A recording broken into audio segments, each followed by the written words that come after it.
Merhabalar, Merve'nin Yemek Dünyası YouTube kanalıma ve mutfağıma hoş geldiniz. Bugün sizlerle nefis bir lezzet olan bolognese soslu makarna tarifimi paylaşmak istiyorum. Hadi hemen bu lezzetli tarifimize geçelim.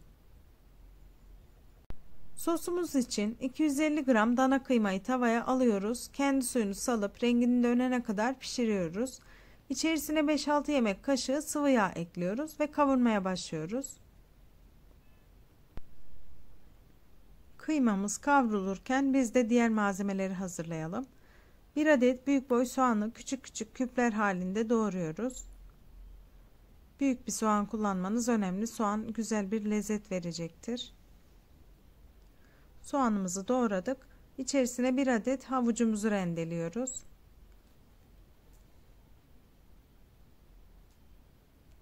Havucumuzu da bir tabağa alıyoruz ve rengi dönene kadar kavurmuş olduğumuz kıymamızın üzerine doğramış olduğumuz soğanımızı ilave ediyoruz. Bu aşamada eğer yağ miktarı az gelirse biraz sıvı yağ ekleyebilirsiniz.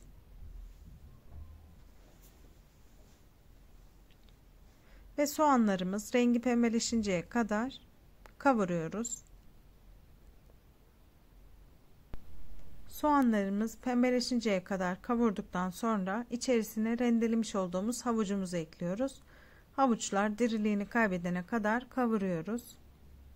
Sizler de bu şekilde makarnalarınıza lezzet katabilirsiniz. Ve bu aşamada 2 diş sarımsağımızı sarımsak ezeceği yardımıyla eziyoruz. Ve onu da tavamızın içerisine ekliyoruz.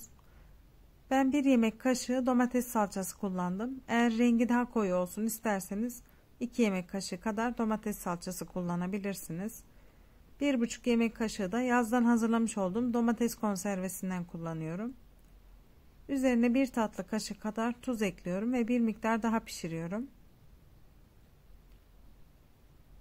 Bolognese sosum bu şekilde hazır. Üzerine 2 çay kaşığı kadar karabiberi ilave ettim ve ocağımın altını kapatıyorum.